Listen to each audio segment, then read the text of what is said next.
नमस्कार दोस्तों स्वागत है आपका हमारे यूट्यूब चैनल में। साथियों, आज का जो वीडियो होने वाला है इलेक्ट्रिकल रीजनिंग से होने वाला है, जो कि दोस्तों इलेक्ट्रिकल रीजनिंग का टॉप 10 क्वेश्चन में से हमने 10 क्वेश्चन को इंक्लूड किया हुआ है। तो चलिए वीडियो स्टार्ट करते हैं। सबसे पहला क्वेश्चन हो जाएगा दोस्तों,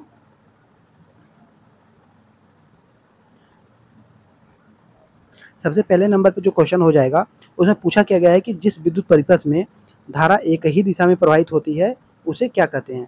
तो दोस्तों क्वेश्चन को ध्यान से पढ़िएगा। इसमें पूछा गया है कि धारा एक ही दिशा में जो बहती है उसको क्या कहते हैं। मतलब दोस्तों हमारे पास जो हमारे इंडस्ट्री में जो करंट यूज किया जाता है, दो प्रकार का यूज किया जाता है।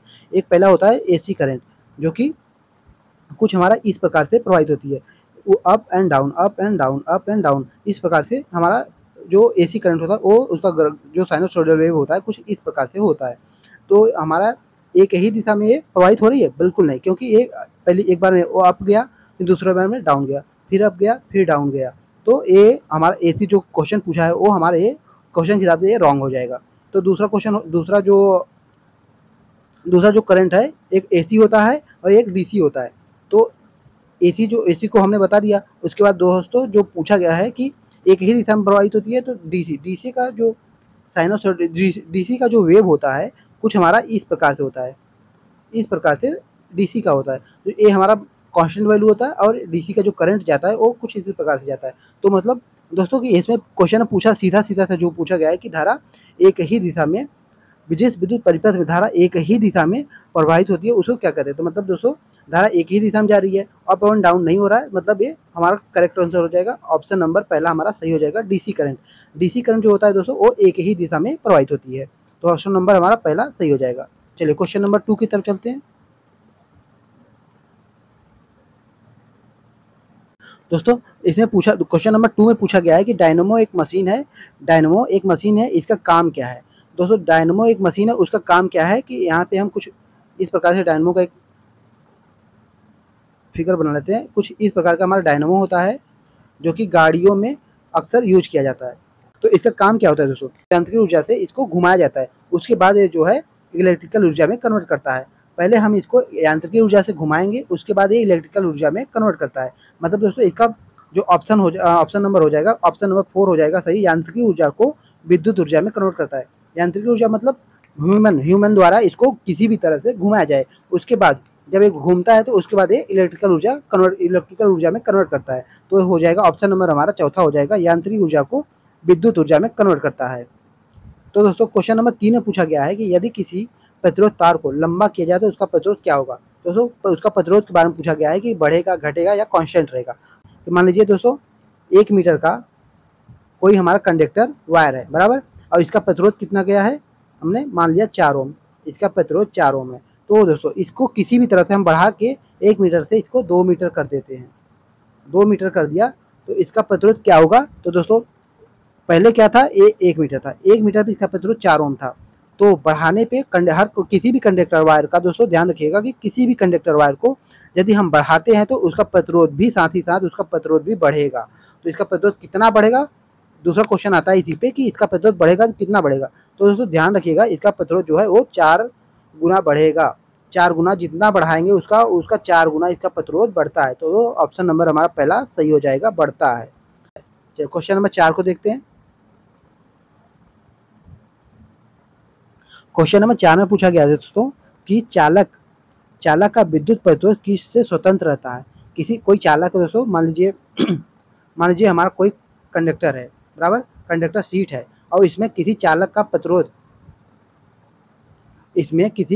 विद्युत प्रतिरोध किससे, इसका जो प्रतिरोध होता है, जो प्रतिरोध है वो किससे स्वतंत्र रहता है, किसका प्रभाव इस पर नहीं पड़ता। तो दोस्तों इसका सही जवाब हो जाएगा ऑप्शन नंबर 2 सही हो जाएगा, दाब से दोस्तों इस पर कोई प्रभाव नहीं पड़ता, बराबर। ऑप्शन नंबर सेकंड वाला सही हो जाएगा। चलिए क्वेश्चन नंबर 5 की तरफ चलते हैं।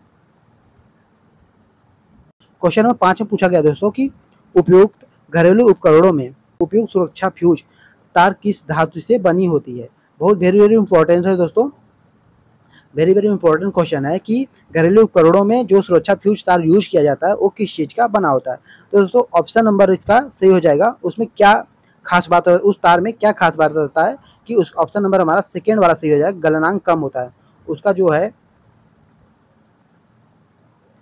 गलनांक दोस्तों कम होता है, उसके गलने की क्षमता कम होती है। यही इसका खास बात होता है। ऑप्शन नंबर हमारा सेकंड वाला सही हो जाएगा, गलनांक कम होता है। चलिए क्वेश्चन नंबर 6 की तरफ देखते चलते हैं।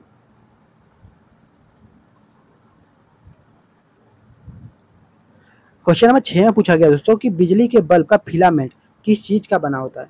बिजली के बल्ब का फिलामेंट, कुछ बिजली का बल्ब दोस्तों हमारा गांव में जो यूज किया जाता है कुछ इस प्रकार का होता है,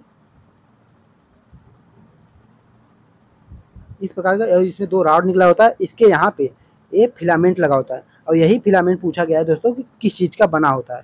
दोस्तों ये जो फिलामेंट है दोस्तों वो टंगस्टन का बना होता है। किसका दोस्तों? टंगस्टन का बना होता है। ये जो फिलामेंट दोस्तों ये वाला फिलामेंट जो है वो टंगस्टन का बना होता है, बराबर। क्वेश्चन नंबर 7 को देख लेते हैं दोस्तों।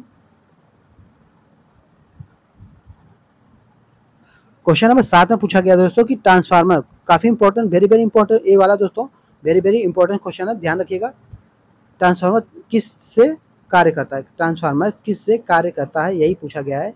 मान लीजिए दोस्तों हमारे इंडस्ट्री में जो है transformer step up step down कोई सा भी यूज किया गया है, कोई सा भी ट्रांसफार्मर जो है दोस्तों यूज किया गया है, और ये ट्रांसफार्मर जो है किस पे कार्य करता है, मतलब किस चीज़ से कार्य करता है, AC DC या फिर किस चीज़ से ये कार्य करता है, तो यही पूछा गया है। तो इसका सबसे सिंपल सा जवाब हो जाएगा और काफ़ी इंपॉर्टेंट क्वेश्चन है ये दोस्तों, ध्यान रखिएगा। ये हमेशा कोई भी ट्रांसफार्मर हो गया हमेशा ही वो AC पे ही कार्य करता है। ऑप्शन नंबर पहला सही हो जाएगा, AC पर ही कार्य करता है, ध्यान रखिएगा दोस्तों, इंपॉर्टेंट क्वेश्चन है, AC पे ही कार्य करता है। चलिए क्वेश्चन नंबर 8 की तरफ चलते हैं।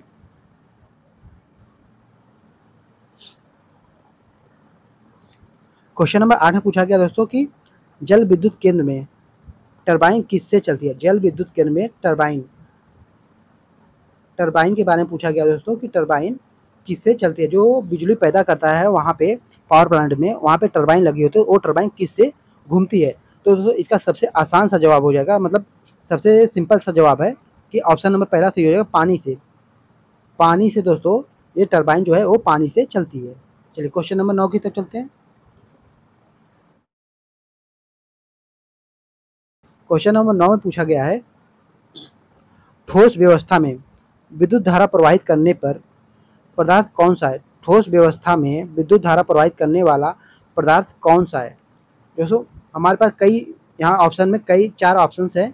इसमें पूछा गया है कि ठोस व्यवस्था में, ठोस मतलब कोई हमारे पास ठोस इक्विपमेंट है और उसमें कौन सा ऐसा ठोस व्यवस्था है जिसमें से विद्युत धारा प्रवाहित हो सकती है। तो पहला ऑप्शन है हीरा, सेकंड ऑप्शन है ग्रेफाइट, सोडियम क्लोराइड और आयोडीन।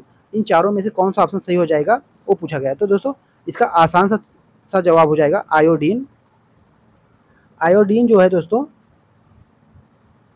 आयोडीन जो है उसमें से करंट को जब हम प्रवाहित करते हैं तो एक तरफ से दूसरी तरफ करंट आसानी से निकल जाता है। मतलब दोस्तों आसानी से आयोडीन में करंट जो है वो प्रवाहित हो सकती है। बाकी दोस्तों हीरा में बिल्कुल नहीं होती, क्योंकि दोस्तों हीरा जो है वो बहुत ही ज़्यादा सघन होता है, उसका जो स्ट्रक्चर होता है वो बहुत ज़्यादा सघन होता है। उसका ग्रेफाइट में भी नहीं होता, हीरा में भी नहीं होता और सोडियम क्लोराइड में भी बिल्कुल नहीं होता। उसके बाद ऑप्शन नंबर हमारा 4 सही हो जाएगा दोस्तों, आयोडीन। आयोडीन में जो है करंट एक तरफ से दूसरी तरफ आसानी से प्रवाहित हो सकती है। चलिए क्वेश्चन नंबर 10 को देख लेते हैं दोस्तों, आखिरी क्वेश्चन है, काफ़ी इंपॉर्टेंट क्वेश्चन है, वेरी वेरी इंपॉर्टेंट क्वेश्चन को ध्यान से देखिएगा। इसमें पूछा क्या गया है दोस्तों कि निम्नलिखित में से उस युक्ति को क्या कहा जाता है जो AC को DC में कन्वर्ट करता है। दोस्तों काफ़ी इंपॉर्टेंट क्वेश्चन है और कई बार ये पूछा जा चुका है, जनरल नॉलेज में भी ये पूछा जा चुका है और कहीं कंपटीशन में भी जाएंगे तो वहाँ पे सबसे पहले यही नॉर्मल क्वेश्चन जो आता है वो यही क्वेश्चन आता है कि वो कौन सी युक्ति है जो AC को DC में कन्वर्ट करता है। तो दोस्तों इसका सही जवाब हो जाएगा प्रवर्धक। प्रवर्धक जो है दोस्तों, प्रवर्धक बोले तो एम्पलीफायर जो ऑप्शन नंबर हमारा सेकंड सही हो जाएगा। एम्पलीफायर जो है दोस्तों वो AC को DC में कन्वर्ट करता है, AC को DC में दोस्तों कन्वर्ट करता है। एम्पलीफायर ही एक ऐसा युक्ति है, एक ऐसा डिवाइस है जो दोस्तों कि जो AC को DC में कन्वर्ट करता है। ऑप्शन नंबर हमारा सेकंड वाला सही हो जाएगा। चलिए दोस्तों काफ़ी इंपॉर्टेंट क्वेश्चन था।